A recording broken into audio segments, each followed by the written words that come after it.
started. Welcome to the all-new Price is Right. All right, the first item up for bid is, no, wait. Wrong show. All right, so welcome to St. John's. We're moved our Thursday night Bible study class as an experiment into the chapel. We would love to heat and air condition this room instead of the sanctuary.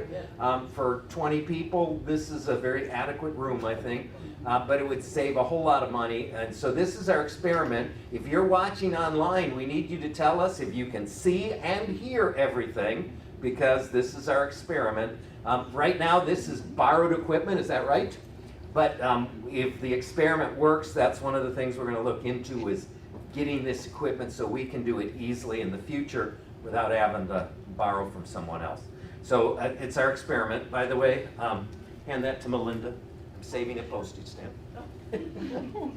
All right, so a couple things that we need to talk about. One, Mother's Day is coming up on Sunday. So if your mom's on this side of heaven, be thinking about what you're going to do. I'm just saying. You know, very important. You found us. Yes. And the devotion tomorrow will be about moms. So, fair warning.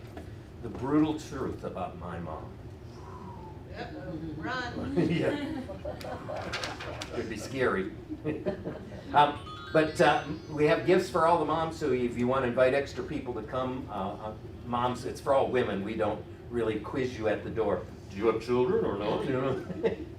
Yeah, we don't care. You know, we got gifts for all women on Sunday, so invite everybody to come. So for this class, we started with how do we know Jesus really rose from the dead. Today we're going to talk about how do we know that there is a God. And again, this is not so much for discussion between us.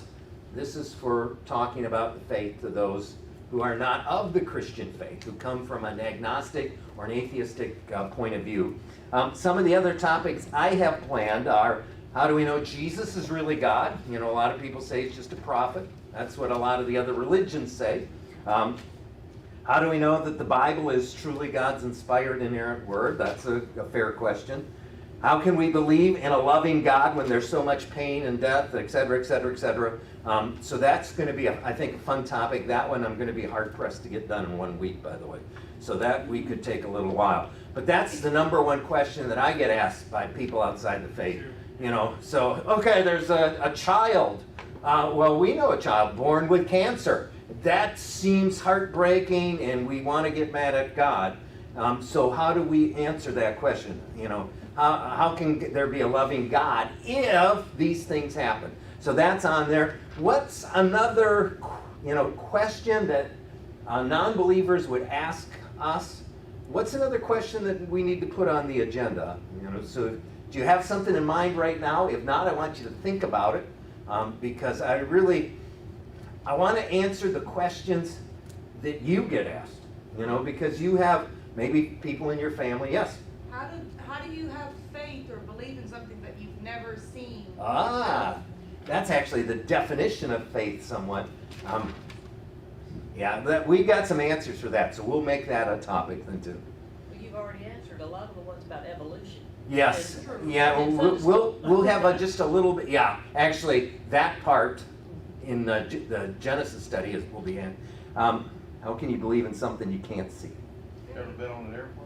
Yeah. Yeah. I can't see the pilot. I'm sure hoping there is one up there. Have you ever plugged anything in? Yeah, well, okay, this is future. We're not answering it now. You're taking all my thunder. I'll have nothing new to say. You'll think I'm just repeating. Okay, anything else? But that can be any time you can add those to it. Okay. All right, so just keep thinking about that. One other thing I want to share. So if the, what is that? The equality, what's that bill I've been talking about? Equity? The equality bill or something like that becomes law. So here's what it's like in Finland.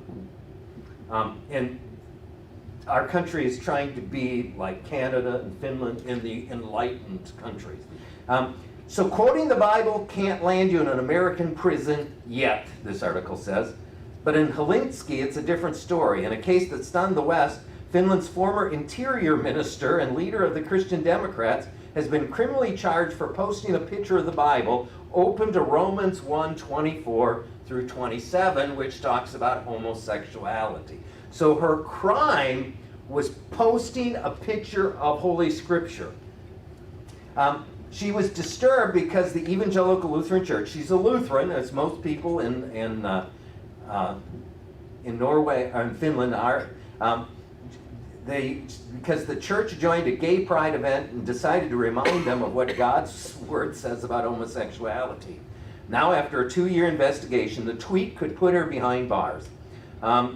This saga, which involved 3 police interrogations since 2019, rose to a fever pitch last month when the former Interior Minister was officially charged with hate speech for publishing a picture of an open Bible. Finland's prosecutor, according to reports, called the actions derogatory and discriminatory. This lady, I can't pronounce her name, so fired back, insisting, I do not see I would have in any way defamed homosexuals. Human dignity and human rights have constantly said to respect and defend. As a former governor and minister, she says she was shocked by the situation, the way it's elevated. I will go to the court with a peaceful and brave mind, trusting that Finland is a constitutional state where the freedoms of speech and religion, both of which are guaranteed in international agreements and in our Constitution, are respected, she said. A conviction based on the Christian faith is more than a superficial opinion. The early, I don't know what that word is. I'll have to look that up later. The early Christians did not renounce their faith in lions' caves. Why should I then renounce my faith in a courtroom? Now, cheer for her, because no matter what, she's not going to back down. But she didn't even say anything. She posted a picture. And I'm going to tell you, in Canada, same thing can happen right now. In the United States, that's our future. It might be 5-10 years down the line, but if those laws get changed, it'll start happening. And then it comes down to, does freedom of speech mean anything, or only political correctness? Does freedom of religion mean anything, or only political correctness? And right now in our society, more and more, it's just political correctness that is ruling the day. And in so many ways, we're insisting that people shut up and be quiet, or else we threaten them. So it'll be interesting to see what happens here, because she's right. The Finnish constitution guarantees them freedom of religion and freedom of speech. But the laws don't agree with their constitution, which is where our country is going to. Where a constitution is an ancient document no longer used to decide things today. Am I incorrect, or did someone recently say that the Constitution can be changed or can be gotten rid of for? Biden. Yeah, it either changed, but quite honestly, for years we've been ignoring a lot of it. So for example, Joe and I, for a while we hadn't read our church constitution. This is a true statement. And then we were kind of shocked because we discovered everything we were doing wasn't necessarily exactly the way it was, right? It was spelled out there because it was, it's not that it was against it, it just wasn't, we weren't meeting exactly the way it's spelled out and all this kind of stuff. Well, I think that's what's going to happen with our Constitution. Even if they never change it, it'll just be ignored. And as long as Supreme Court justices think it's okay to reinterpret the Constitution, to decide not based on the words on a piece of paper, but on the feelings of the judges, well, the Constitution doesn't matter anyway. That's why judges matter. That's why judges really matter. Constitutional judges. Yeah, that's why they really, because right now there's a little bit more of a conservative majority.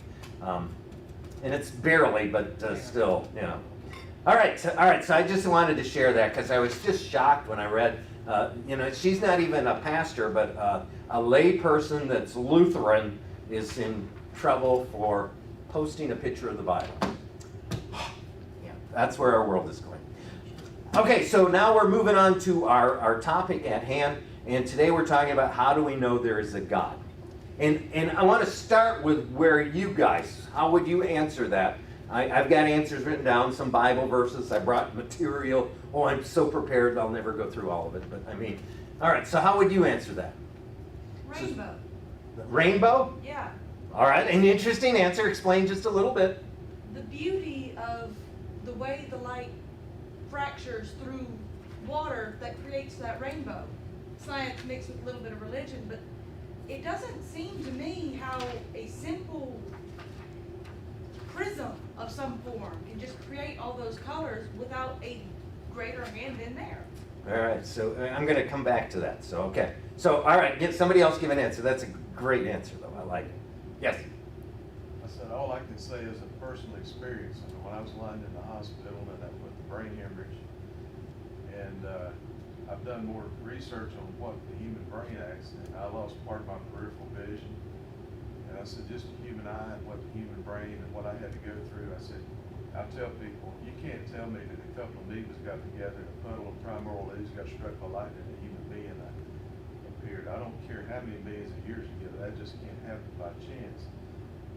I fly an airplane, or I flew an airplane, and I said, I've seen all that, and you got some pilots that are atheists or agnostics, but I can't believe how you can see your creation from that perspective and believe that there's not a God. It didn't just happen by chance. All right, I'm going to ask a technical question. So can you hear much of any of that? You can hear some. Okay. Because this is our experiment, so I'm just interrupting slightly, because otherwise I'll repeat more. It's the same way with the travel that we've done, no matter where I go, it's such a beautiful, drastically different, but equally as beautiful and jaw-dropping. When you see the tide come in, or when you see a mountain, it's all so majestic that you. Yeah, and Denise and I, we were blessed because my daughter goes everywhere, that we tried to see her periodically, so we ended up meeting her in New Zealand and Kauai, Hawaii. And I mean, I'm sure there's other very beautiful places, but those are the two most beautiful places I've ever seen in my lifetime. I mean, and you know, in New Zealand, you see pasture land with all kinds of sheep. They had sheep everywhere. But then it's on the side of a mountain, and right beside the mountain is this beautiful coastline and beach and ocean, and it's just all in one view. It's one picture, and it's just unbelievable. And there's stars you can only see from the southern hemisphere, the Southern Cross. I never even knew that was a constellation, but you have to be down there. And you know, it's just all so beautiful. So yeah, so beauty of nature certainly says something. And you're right, if you think an airplane, you know, an airplane that can fly across an ocean, that took some engineering, that took some good minds at work. It didn't just happen by accident. Well, another example, one of the things that I've experienced in flying is if you see a flock of Canadian geese in the air, especially when they're coming head on at you, I remember flying into Memphis one time. I saw 3 different flocks of Canadian geese, and they're all at different altitudes. They're flying at perfect, you know, you take a person with a brain and they're flying an airplane, and to be able to fly a perfect altitude and heading and airspeed, you're constantly making corrections. You're probably off course about 99% of the time because you're constantly making corrections. That's not making me feel better, Rex. That's what the autopilot does. It's just a series of small corrections. But these geese fly in perfect formation. They stay in there, and when one gets tired, another drops back. They fly off the vortices off the wings. They got a brain probably about the size of a marble. Yeah, or you take a monarch butterfly that will travel all the way to Central America or South America even, and then come back to North Carolina. You know, unbelievable the migration system that's built in their brains. Smaller than a goose's, I'm pretty sure. You know. I need a GPS and satellite. I can't find my way around Hickory with a GPS. So, all right, so I got a couple hands. So, Sandra, you had yours up. The miracle of life. Life itself, and that's any life, not just human life, but I think a newborn baby, if you don't believe in a God, you should really look at a newborn baby. I mean, so yes, and we're going to come to that, and let's see. Sylvia? I was going to say the workings of the human body. You know, you've got your heart and you've got electrical system that makes the heart beat. And if the heart isn't beating in the right rhythm, you don't circulate the blood, you don't circulate the oxygen, you don't stimulate the brain, and without that, you're dead. Yes, yeah, and if you think about all the different systems that make up the human body, now, because part of it is an electrical system. I mean, that's what we go to a neurologist for. It's really the electrical system. But you got chemical stuff going on. What is the stomach doing? It's breaking down products and then converting it into energy and waste. And then the human cell alone, one cell in the human body, has so many unbelievable parts to it that when they say, oh, it's, the first one-cell organism came about by accident, there's so many parts in a one-celled organism because it has to be able to take in food, get rid of waste, it's got to be able to move, reproduce, et cetera, et cetera, et cetera. It's all these things that have to happen or it can't live. It can't be life. And to say, well, that just happened by accident. So, yeah, I'm getting excited. So, all right, so those are good. Anybody else want to throw something out before we officially start?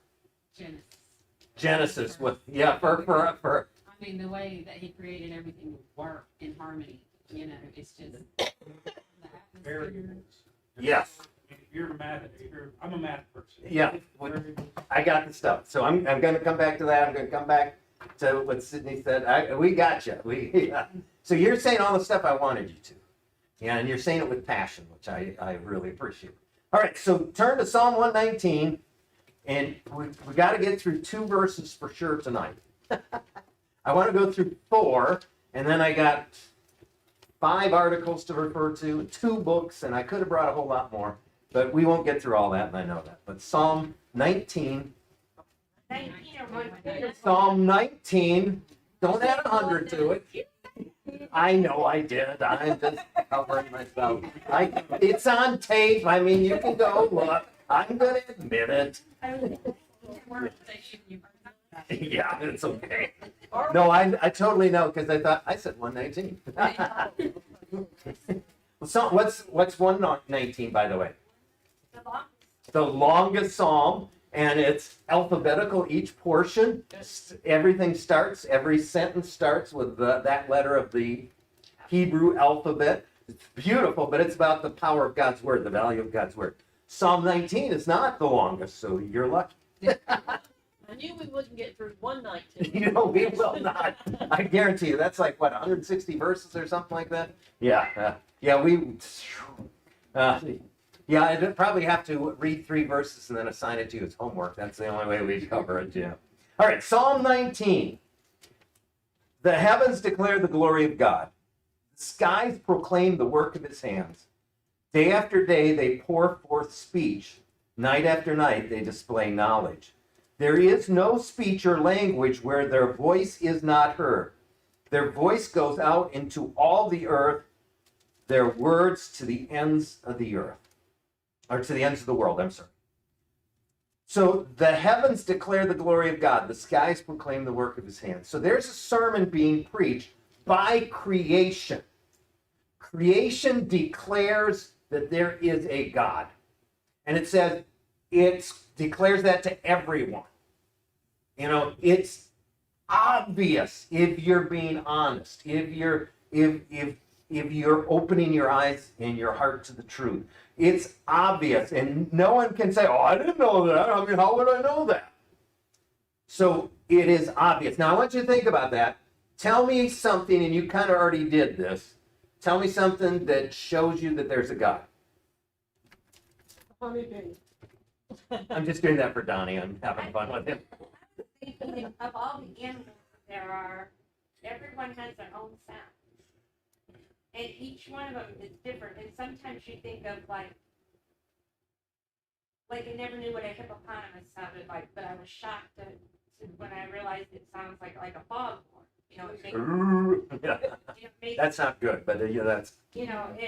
But that's with all animals. Now, it's interesting to me, we were out somewhere, and Joe was we were out at Sue's house, and someone was asking about birds, and Joe was saying what the sound was. He could tell what the sound, by the sound, what the bird was, right? Mm-hmm. Yeah. Because each bird even, so when you hear a dove in early morning, the cooing type sound, I guess, or whatever it is, I know right away because they nest, they're down in my mulch in the front yard all the time. They really like that until I come out and bother them. You know, and a crow has a distinctive sound. A raven has an even more distinctive sound, not pleasant. You know, blue jays have a distinctive sound. Robins have a distinctive sound. But you think of the diversity of life. Skunks have a distinct. Yes, they do. Yes, they do. But you think of the giraffe with its long neck to an emu or an ostrich or a penguin, you know, all kinds of birds, a dodo bird. I don't even, I don't understand that for the life of me. What's the platypus down? Oh, I mean, these are fascinating animals and life in all of this variety. Think of how many types of ants there are, just ants. Too many. In my yard alone, I think I have like 5 species at least, and they all want to come in my house right now. It's kind of sad. But you've got all of this life. And by the way, the fossil record shows when you start seeing life, you find all kinds of life all at once, all in the same level of strata, ground, It's not down here's one-celled animals, up here's two-celled animals. It's boom, when it appears everywhere. That's what the fossil record says. Something you just said, you talked about the giraffe. So with its long neck, a giraffe's heart is 2 feet long and weighs 25 pounds. Whoa. So that it can get, So it can pump the blood up to the brain, because that's the key part. Just think of that, 2 feet long. That's why they don't use a giraffe valve in humans. Be a little too big, honey. and weighs. We use a pig valve or a what? Cow valve, yeah. Which did Alan get? Yeah, didn't he? Yeah. Because we wondered if it was one of his, but we don't know any proof. But yeah, so I mean, it's just incredible the diversity of life, and that tells us something. For me, when we were down in New Zealand and I saw the Milky Way galaxy for the first time, that was the first time I'd ever seen all the spirals and spirals and spirals. Because I grew up on the edge of a small town with a lot of light pollution. Newton light pollution everywhere. I mean, you just can't find it. I guess up in the mountains you may be able to find it. But, I'd never seen the Milky Way galaxy, and that was life-changing to see that. To me, when I used to be able to snorkel. And when you're snorkeling over some of these reef systems, and you see, like in Hawaii, just hundreds of different types of colorful fish and eels and dolphins come and swim along you, and turtles, sea turtles, and I mean, wow, it's just so beautiful. So nature, creation tells us something. And to me, the human baby is the thing that finishes it off. I once baptized a baby that was born way too early, and everybody knew it was going to die. It died 19 minutes after I baptized it. It fit in my hand. Most beautiful little girl, Amber Marie Carpenter was her name. I'll never forget that funeral. Funerals kind of run together, but the coffin was more or less a shoebox. Because you're not going to pay $5,000 for some big thing, and she's buried in a children's cemetery where the grave size are a lot smaller. But she had little eyebrows, and she, this is tiny. She weighed way less than a pound, about a half a pound. She had little fingernails, little eyelashes. All the parts were there. What was missing was the upper brainstem. That's why we knew she wasn't going to live long. But just the most beautiful, precious little thing. And all those parts were there. And there's something. Or I think when we had our first ultrasound for our oldest daughter, Suzanne, and this is primitive by today's means, but that first ultrasound, Suzanne was sucking her thumb, and you could see it in that, even as primitive as it was. And something. There's God. By the way, that's not just a blob of fetal tissue or whatever they want to call it. That's a human life. But When the mother feels that baby move in her womb. Right? Yes. I'm telling you, you're missing it, Pastor. You've missed that one. I'm telling you. well, Denise let me put my hand on her. That's the only time she's ever let me touch her. But well, wait, we did have children, so I'm going to take that back. But yes, and I can't fully imagine that. That was. Because Denise used to complain though that the baby intentionally was kicking her bladder. No, I said it looked at its head. Oh yeah, well that was it. Okay, but something was going on, and she wanted me to lecture it. Yeah. If you think about too, Rex said flying. I've always found it mesmerizing that when we fly, it looks like below you is a patchwork quilt. Yeah. I've never understood that because it just looks like, it just looks like a quilt to me, like they're squares. Well, and I'll tell you something that I saw while flying that just mesmerized me. This is overnight, I think, from Alaska back to Minneapolis or Detroit, one of those type of airports. And there was this thunderstorm, severe thunderstorm, so they took away around it. And so we were like 90 miles from the thunderstorm. But at the level we were at, I could watch everything in that thunderstorm. And I've never seen cloud to cloud lightning that goes straight across the sky. And like every 5 to 10 seconds, there'd be more lightning. And to see it from slightly above it, oh, it was unbelievably beautiful. It was just incredible. And so that's the kind of stuff this is talking about. And I'm good. Well, let's go ahead and skip to Romans 1, starting at verse 19. Romans 1, verse 19. Because then I'm going to refer to what Sydney said, and I'm going to refer to an article. So then I'm getting 2 Bible verses in. I'm getting 1 article in. And so that's really like, woohoo, yay me. Being responsive. And after we talk a little bit about this, I'm going to go backwards then and talk more about, I'm talking to you as Christians right now, because we're celebrating the diversity that God has given us, but there's more we got to go back to for saying to non-believers. So Romans 1, starting at verse 19. Yes, all right, here we go. Since what may be known about God is plain to them. Now it's talking about unbelievers. What may be known to God is plain to them because God has made it plain to them. By the way, that sounds like Psalm 19 that we just read. See how I said it correctly this time? Yay me. Yeah, thank you. For since the creation of the world, God's invisible qualities, his eternal power and divine nature have been clearly seen, being understood from what has been made, so that men are without excuse. So creation declares, here it says 2 things in particular: the existence of God, but his eternal power, that he's almighty, his divine nature, that he's everlasting, all the stuff that makes God God. You can tell that such a God exists just by looking at what exists. And so here's this great article. I was having fun doing more research and just stuff. 9 things I learned about God from planet Earth is the title of the article. So, all right, so I'm just going to read. I'm not going to read you all the paragraphs. I'm just reading the headlines. A God of variety. And he's talking about he's a web designer. And you think of all the commands that go into that. Think of just the stuff that goes into one human DNA. But you think of all the variety that's there. He's a God of variety. He's a God of beauty. And that's what you were talking about. He made this world so beautiful.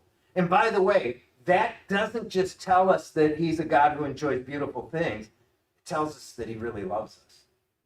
Because you think of it, when a couple is waiting for a baby like David and Ashley, what do they do to the room where the baby is going to stay eventually? Oh, they make a nest. I mean, isn't that nesting? Isn't that the term they use?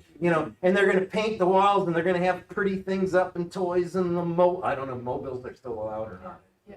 Probably not. But that's what we did. Yeah. But they're making this beautiful place for the child to live. God did that for us. God is a God of beauty, a God of detail. Now, when we talk about some of the things that had to be just in order for our world to be able to support life, God is a God of incredible detail.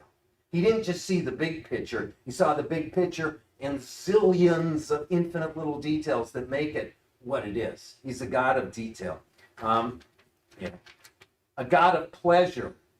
A God who enjoys. By the way, he made us. And that wasn't so much to laugh at us, but to laugh with us. But a God of his word, a God of laughter. And I do think, you know, when you see some of the animal life and then you see us, you see a monkey, you know, God has a sense of humor. A blue-footed booby. Yeah. Yeah. Yeah, yeah. I'm going to have to think about that. I'm trying to remember what it looks like. Bird, but its feet are blue. All right, see, I didn't even remember that. I don't know that I've ever seen one. Is that around here? No. I think they're in Australia. Oh, okay, that's why. All right. I should have looked for them in New Zealand. They might be there. Yeah. All right. A God of adventure. You know, but the article went on, but I think from creation, you know that there's a God. You know that he's an almighty God. You know that he's a loving God. You know that he's a creative God. And you know that he really cares about us. You know, that's what we can know just from creation if we stop and think about it. So how do we know that there's a God? All right, now here's where I'm backing up a little bit. Because let's just go to brutal honesty. There's some things that cannot be explained without God. In evolution, the huge flaws of evolution are not the stuff we talked about on Sunday morning. They cannot explain the existence of matter because evolutionists have to assume that matter is eternal. They do. Because everything's the remains of a collapsed universe, and that was the remain of another collapsed universe. And that's eternal. Matter is eternal. It's the same matter just being reused. That's what they say. That's impossible according to the laws of thermodynamics. It's just plain impossible. So there had to be someone who created. In this stuff that the universe wanted to be created, there was no universe. There was no stuff. You know, and they said, well, matter and antimatter were there. No, they weren't. Who made matter? Who made antimatter? Who made any of it? You can't have any of it unless there's a God. The fact that stuff exists at all, there has to be a creator. You know, my uncle worked for Cray Research, which made the world's first supercomputers. Now, this would have been, let's see, in the 1970s. And they made the computers that like the Defense Department and government agencies would buy that at the time were more advanced than anything else. And no one else could afford it except governments or some university type systems. But he gave me a tour. And by the way, things weren't all done with chips then. So the amount of miles of wire, he showed me a lady that was working on wiring parts of it together. They're literally thousands of miles of wire went into one supercomputer to get, and if one wire's not connected right or connected wrong, it's not working. You know why they had to charge millions of dollars, you know? But I saw that computer and he explained how it worked and all this stuff, and it's like, I didn't think, oh, isn't that fortunate that by accident that computer just happened? You know, and I thought, wow, and he was, you know, a computer engineer, brilliant guy, just super smart. But he alone couldn't have done that. It's hundreds of guys just like him to put their minds together and make it work. And I think, wow, what intelligence that came up with that. And we look at DNA. What is DNA? That's computer programming. Donnie, aren't I right? I mean, it tells everything you tells your cell what to do. I mean, that's what it is. And that's information that came into it. Where did that information come from? It can't develop by accident. And that's true. DNA, if there's a genetic mutation, if there's something that goes on, what happens to the DNA? You lose pieces of information, you never gain any. When, Donnie, you've had to help me on my computer, let's just say 100 times, probably more. And when I've had a virus strike or something, did my computer ever improve as a result of it? I always lost stuff, you know? And the only way you can't just have a series of accidents that develop with DNA that's going to govern a kidney cell. You know, someone programmed that cell, put the information in. So here are the three things that you cannot explain without there being a God. One is stuff, matter. Matter can't exist unless there's a creator. Two is life. And we try really, really hard to explain that life came from non-life. You know, lightning and primordial soup and all that stuff. And they've spent literally probably close to $1 billion trying to replicate that, trying to make life come from non-life. They can't even get the right amino acids to form. And that's only one of the building blocks for life. They cannot do it, not even close. And they never will, because life doesn't come from non-life. They used to believe that it did, because they'd put dirt in a jar and then they'd find maggots crawling around inside. Where did it come from? The dirt. Yeah, it was already in there, the eggs were. So it wasn't really life coming from non-life, but that's what they said, because they didn't know any better. Well, we're still saying that. Life can't come from non-life. That's law of biology. Life comes from life. Yes? This is a question that someone once asked me when I was talking about it. But how do you explain if in Genesis, since it says he created everything, how do you explain the difference between the time when the dinosaurs lived and the time when humans lived? Yes, so don't assume that anything an evolutionist tells you is true. So the answer is, when did dinosaurs get created? Genesis 1-6. The dinosaurs are described, two of them in great detail, more are described in general terms. Behemoth and Leviathan, look those up. They're both in the book of Job, somewhere 40-41, but both of those are dinosaurs. And I love the NIV Bible, and some of the others put probably a crocodile and probably a hippo or an elephant, because it talks about a tail like a cedar tree. And everybody knows a hippo and an elephant's tail is like a cedar tree that would knock you over and kill you. Gee, I've never seen a hippo like that. But, so they did exist. Were they on the ark? Yes. How many have gone to see the ark again? I know some of you have. Okay, so more of you go when you get a chance, because you'll enjoy it. It's a good one. You got a day, 6 hours getting there, 6 hours getting back, but you need to allow a full day. It's a good one-day experience. So 2 nights, 1 day would be good. But you'll see a lot of things answered in greater detail, and you'll see that it's possible. But the dinosaurs did not exist 750 million years before people. They existed at the same time as people. Well, how did you fit a big brontosaurus on the ark and a big T-Rex on the ark? They weren't big ones on the ark. What size did they put on? The babies. Babies. And, a brontosaurus grows each year. So when you think of a full-size brontosaurus, they may be 20 or 25 years old. When you see an 18-foot crocodile or alligator or something down, what do you have in Florida? Alligators? In Kiowa, where I just was this week at the wedding, we could look out our window and there was this alligator, like from there to there. Yeah, so that's at least 12 feet then. Oh, it was huge. Yeah, don't go feed it. No. Yes, and you know what? The first couple years, you can keep them in your bathtub, because people do. Why? I don't know. But yeah, so on the ark, the animals were on the ark for over a year, but reptiles don't grow that fast. A 10-foot snake, how old was that? I don't know exactly, but it's probably at least 5 years. What, Joe? I'll have to look that up, because I'm speaking. Yeah. You had mentioned the fossil in Texas, was it?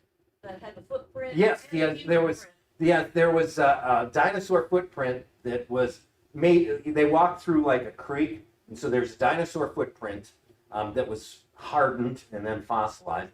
And in the same, he stepped over a human footprint. So there's a human footprint that's covered by a dinosaur footprint, and you can see both of them in the fossil. But nobody wants to admit that that possibly could exist. That's happened more than that, just that one time, by the way. That we see human footprints and dinosaur footprints. Why has no one ever found, or at least I've never heard of them finding human fossils alongside dinosaurs' fossils? Yes, so when did most of the fossils of dinosaurs that we find, when did they get formed? That I honestly don't know. After the flood. Yeah, so this is after, the flood is where a lot of the dinosaurs were killed, except for the couple of each species on the ark. So if you think of a worldwide flood and water's covering the highest mountains, so I mean, this is a big flood. So when the water comes up from the deep and down from above, there's a tremendous amount of silt, everything's turmoil. Most of the animals die at that point. They settle to the bottom, silt forms over them, and they're buried at the bottom of the ocean. So that is the ideal conditions for fossils to be made. So like I buried, what was it, a bunny I think I buried, and a cat in our side yard. I know where they are. That's You know, but if in 25 years I go dig them up, what am I going to find there? Always dirt, Yeah, I don't think I'll find their bones. What's going to happen to them? they'll rot away. Yeah, the organisms decay. You know, normally bones don't become fossilized. It takes just the right condition, an absence of oxygen. Now, the Brea tar pits out in California, perfect condition, because if they settle in tar, oxygen's not getting in there. But if you're at the bottom of the ocean covered by 20 foot of silt, you're not going to decay. So, but what you're finding, they'll find, like in Montana, there's an area they found dozens and dozens. And it's not that all those dinosaurs hung out together and just happened to die there.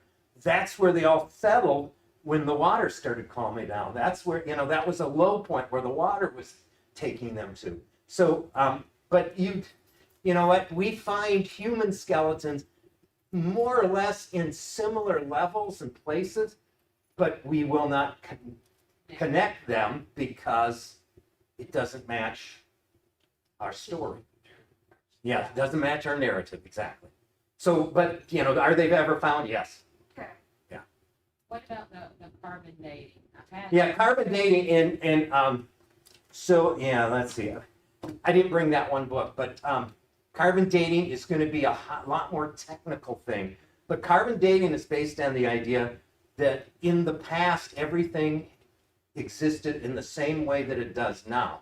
So that certain radioactive elements that are decaying at a steady rate would have been that way for a long, long, long period of time.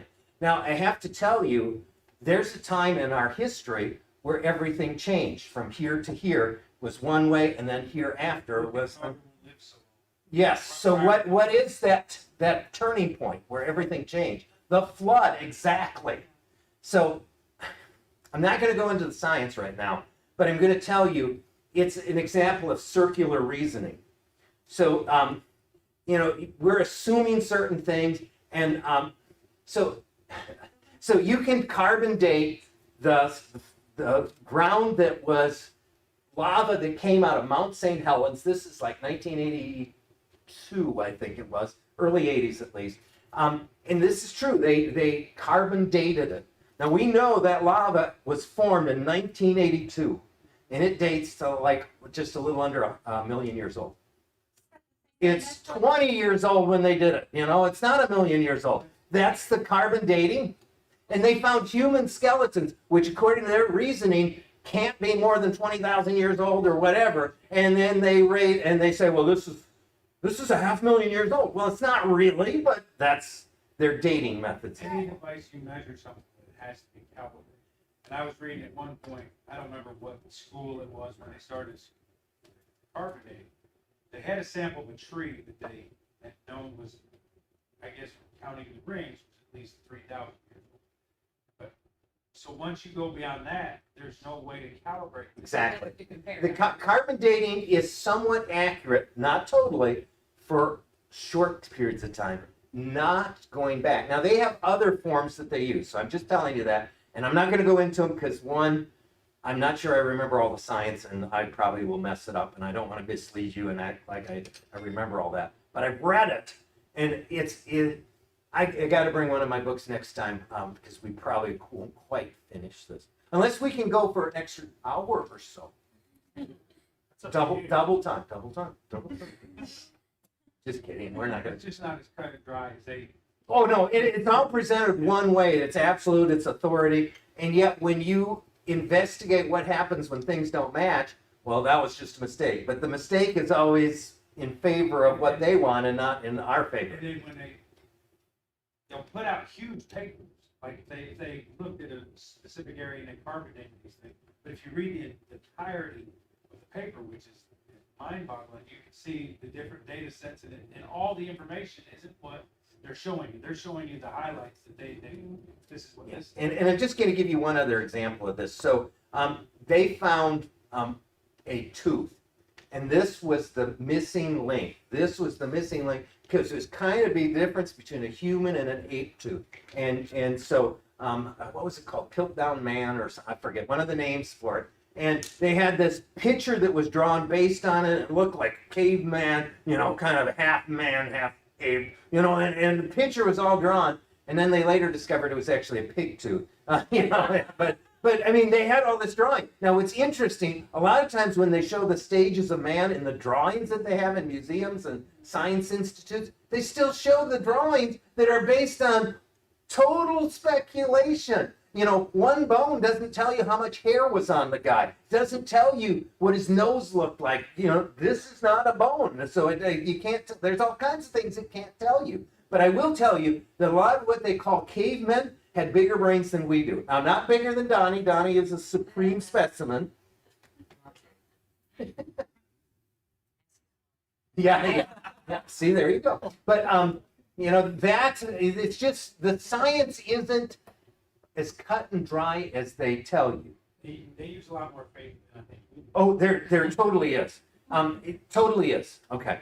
All right, go ahead. Yes, I'm sorry. I wasn't On meaning. the art, they showed us the example of the science that said every different coloration in snow. Each time there was a new coloration, that was another year. In glaciers, so And you that's how know they you got 30 feet of ice, and each one of those is a year. It's a year, and then they showed it was 1942. Yeah, a plane from World War II that crashed on the South Well, Pole. landed on the ice, Yeah, and then they actually rescued all of they got down and brought it up, and this was under like 80 feet of ice.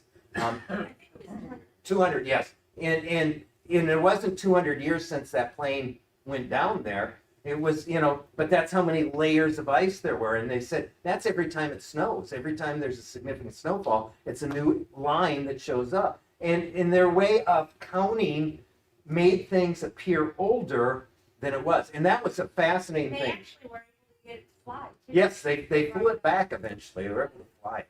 Isn't that something that a plane that was shot down crashes, buried under 80 feet of ice or whatever it was? I don't know if that's the right number. It's 250.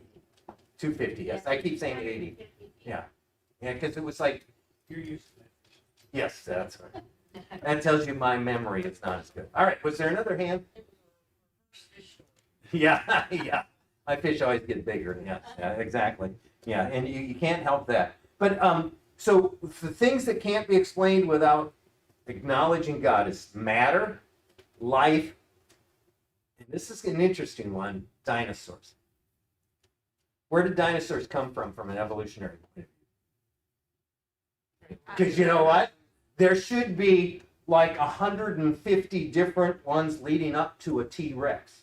And you know, well, they don't call them brontosaurs, but that's what I was taught. You know, there should be a bunch of missing links that go from, you know, that tadpole that became a salamander that then somehow became, you know, a brontosaurus. There should be all those missing links. They're not. You know what they find when they find dinosaur fossils? 50 different species all in the same area. Like, they were all created at once, like Genesis. Yeah, and yes. Although the pterodactyls and the dinosaurs of the sea were created on day 5, so they're 1 day older than the dinosaurs of the land, day 6. So yes, but it's just so there was a guy I forget where I saw him from. It wasn't from Ken Ham's creation. What's his organization called? Answers in Genesis. This is like the Creation Institute or something. They send out speakers, and I think he came to St. Stephen's. I think it was at the school, and I went to see it because this stuff always fascinates me. And man, he was the one who just pointed out those 3 simple things that cannot be explained by evolution. And as soon as you think about it, it's like night and day. Well, that's absolutely right. You can't explain it without there being a God. So how do we know there's a God? Stuff exists, life exists, dinosaurs exist. I can't really explain it scientifically, but I read somewhere, well, even in Genesis said that it didn't rain until the flood. Okay? And Yeah, the first time rain is mentioned. so it's actually like the pressure, you think it's humid here in the summertime, but the pressure or whatever it's like in the garden, the density of the air was a lot thicker, many times more, so that's one reason for the longevity, whatever. But a pterodactyl, one of those animals, couldn't fly because the air in the atmosphere today, they couldn't fly because the air's too thin. Wouldn't support it.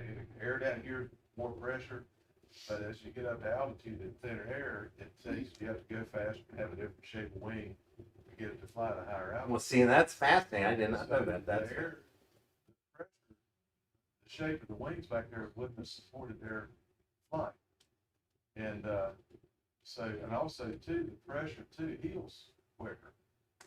Just like I went down to Wake Forest, they've actually got Yes. a barometric room Yeah. there to heal the pressure. yes, yes. And so when you think of it, Adam and Eve actually lived to more than 900 years old. Who was the oldest living gentleman? Methuselah. How old? 969. Yes, very good. Ooh, Mary gets prize. I don't know what it will be, but kudos at least. That's yeah. Yes, I'll give you a present after church and Sunday. Yes, but yes, people lived a lot longer. Animals lived a lot longer. The size of the dinosaurs, you're right. Now, what happened after the flood, by the way, just to answer your dinosaur question a little bit more. So, like within 100, 200 years after the flood, now we have an ice age because all that, the change that took place, the heat got taken out of, it was perfect for trapping heat up until the flood. And then after that, severe temperature changes. For reptiles, especially if you think of Wisconsin and Michigan and Indiana, where that was covered by glaciers all the way down to, not quite to North Carolina. Where did the glaciers end? What's it? You can see from there when you fly over the Appalachians, you can see, it looks like somebody just took their finger and just kind of scraped it out. Because, like Minnesota is called the land of 10,000 lakes. Those were all glacier lakes, where it just, the glacier carved it out. Wisconsin, we don't like to brag, but we have more lakes than Minnesota, quite honestly. So, but that's all. True. We have 12,000. Just saying. I'm not a technical person, but they call it an air conditioning pack on an airplane. The way it cools the airplane and extracts moisture out of the air and then puts it back in and mixes it outside and leave anyway, but it extracts the air out. So you take, like in the flood, it took several years, I didn't realize that most of the water actually came from the earth breaking up and coming up through there. And then all that, it was a catastrophic thing. It caused the air basically just condensed and dropped. That's why it rained for 40 days. Yeah, That's my absolutely. theory. I Yes. back that. But you can look, like you mentioned in one class, you look at the globe. It looks like somebody just took an orange and just peeled it back. Yeah, when you look at the shape of the continents, you can see where there was one continent. There's a hill out there's a mountain out in El Paso that's about 7,000 feet tall, but it's sedimentary rock. Yeah, How did the which is formed from water. Yeah, sediment. And sea fossils, sea life fossils are found on the top of the highest mountain ranges all over the place. Something happened. Like in South Dakota, where general elevations over 4,000 feet that you find the fossils. Yeah, of sea life. Yeah, Sea life. yeah, just amazing.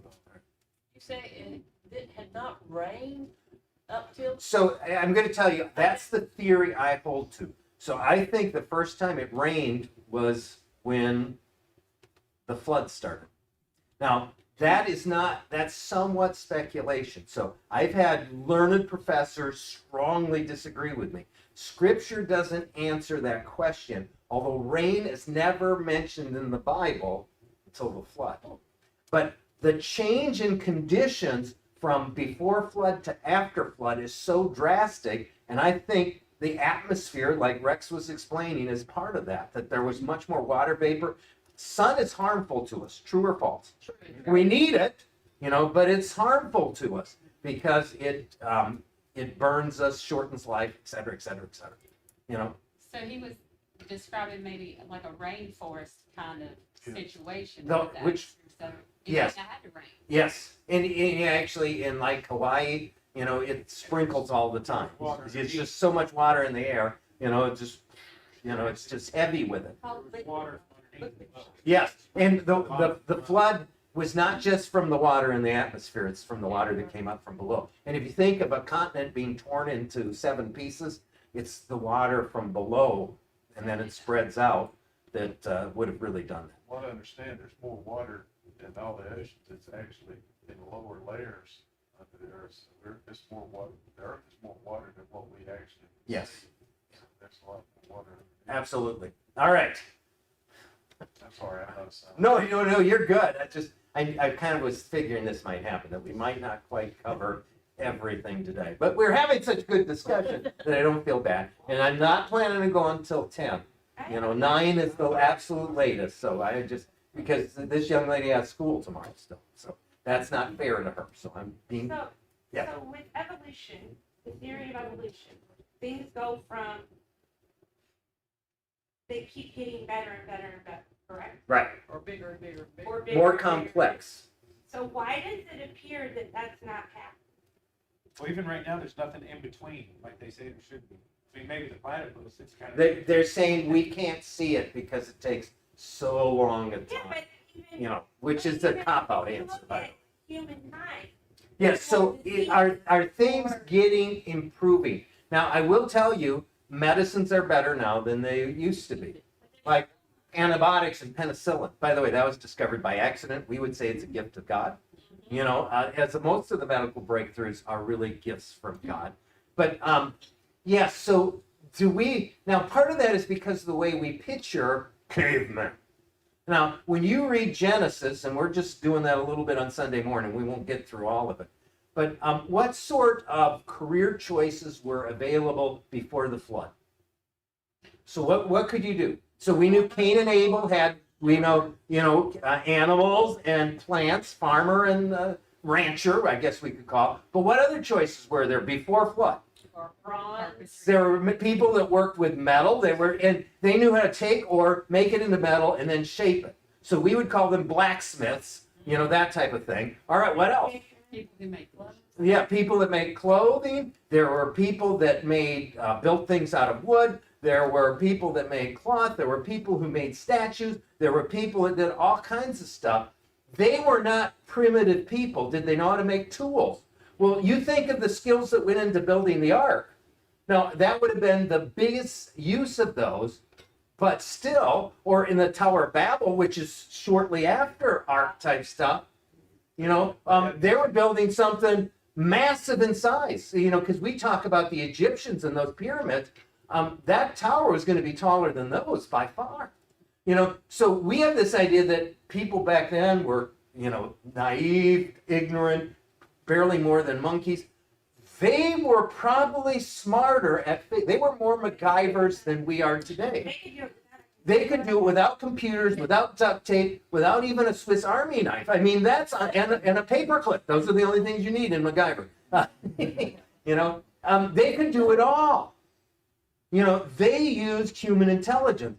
Now, and you think of it, human bodies back then, could they heal themselves? Nope. Mainly, yes. So you break a bone, what happens to it? So they, what do they do now? They put a cast on it. Essential oils. They put a cast on it. Why do they put a cast on it? So they hold it in place while it heals itself.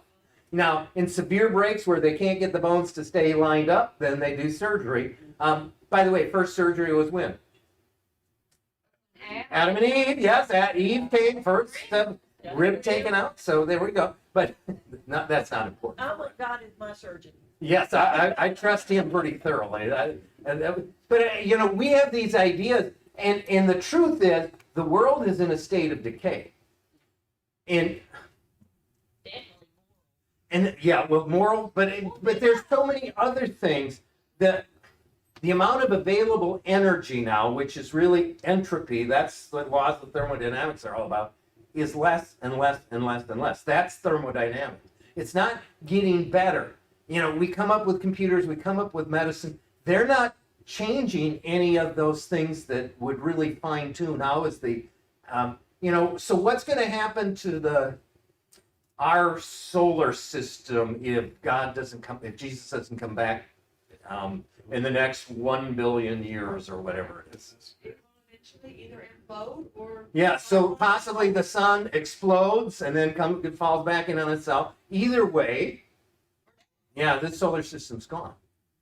But scientists can study the sun and see that it's decaying. It's not getting better. It's not getting more intense. star system, stars collapse, black holes, all that stuff. I mean, that you see exploding stars if you go to the planetarium shows, you know, and some of the stuff is kind of nonsense, but a lot of it's reality. Their dating methods and stuff. Well, if you think about Yes, exactly. it seems like, and maybe I'm the only person in the world that thinks this, but it seems like we've lost a lot of common sense. And just the ability to do things Yes. without having to like look it up on YouTube. All right. So you're absolutely right. Now I'm going to make. I've thought that time and time again. Yes. Humanity in general. Yes, and what is the saying? Common sense is one of the least common things these days. Yep. I mean, it's not common at all. So I'm going to end with today's part of this. They're going to be, by the way, next Thursday, come at 7 into the sanctuary. What's going to happen? Ascension Day service. So we're going to have a wonderful service. So still come on Thursday night. We will pick this up in here probably, Donnie, you think? Sure. Probably in here again in 2 weeks. Because we don't want to compete with the Ascension. So I have to help. But, all right, so I just want you to imagine, this is what one author came up with. So at the beginning of a trail was one brick. There's a brick right beside the trail. All right, and then 10 feet away, there's a pile of 2 bricks. You know, all perfectly shaped like bricks, one on top of the other. And then 10 feet away is 3 bricks, one on top of each other. And then 10 feet away, there's 4 bricks. You know, now it's 4. And then 10 feet away, 5 bricks. And it just keeps going like that. Now, would you assume that that happened by accident, or that someone had been there and bricks. and was stacking bricks Yes. for a reason? Yeah. Because it's showing existence, it's showing intelligence. Because it's 1, regularity, and it's 2, it's increasing in number. So that combination indicates something caused those bricks to be like that. It didn't just happen by a windstorm or something like that.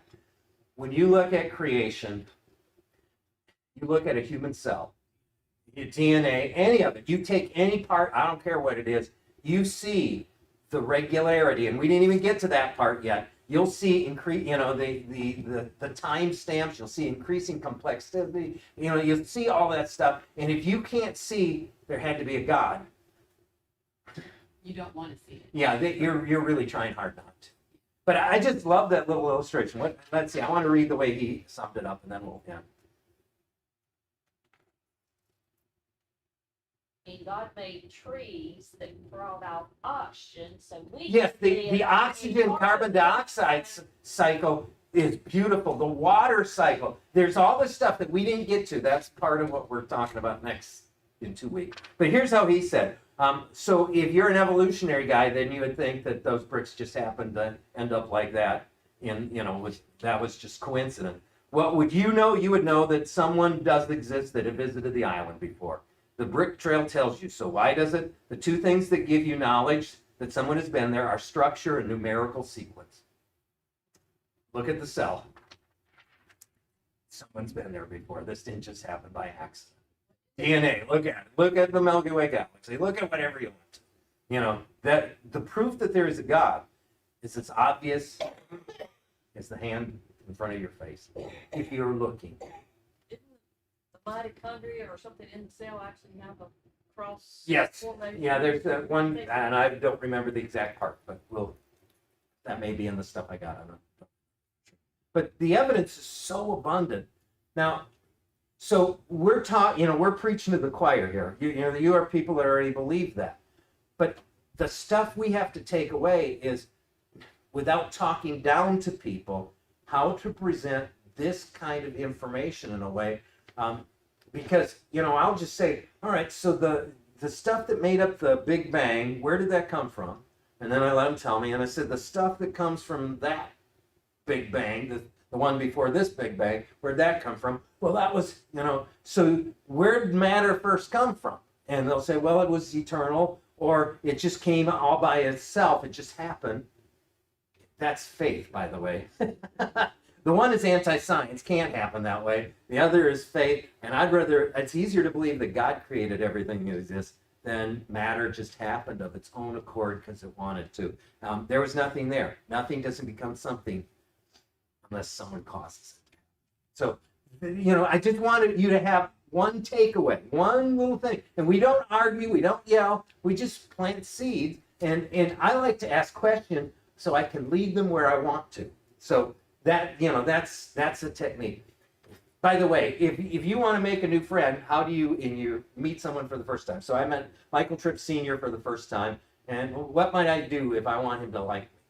I'm not going to sell you any swampland or anything, so don't get nervous. How would you do that?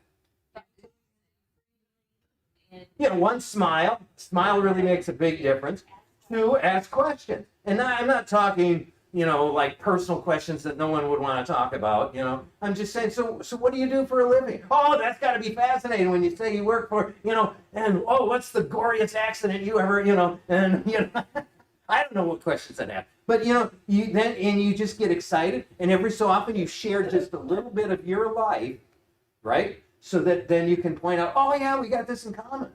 And you know what? If you ask questions, people will think you're interested in them and they'll like you.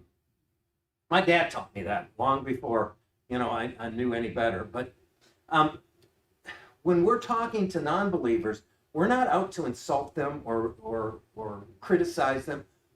We want to make them think. So one, be a friend and ask those questions and find out about it. Build a friendship, an actual relationship. And, if you go out to McDonald's at lunch and you're coming back to work, bring them a McDouble. That's only $1.29 or whatever it is nowadays. Used to be $1. I hate inflation, But, you can do that and then, have conversations. Ask them what they did over the weekend. You tell them what you did over the weekend. Oh, we went to church and the sermon was so good. And you don't have to give the whole sermon, but you just plant little seeds and start little conversations.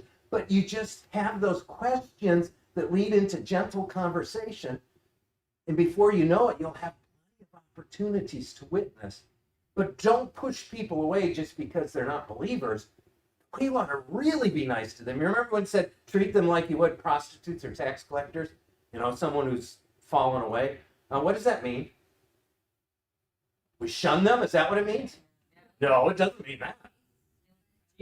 It means you treat them as unbelievers, which means you're going to be nicer to them than you would be to Jackie. Oh, that's why I do it, because I know you're a believer. Gotcha. See, now you can't even get mad at me for picking on you.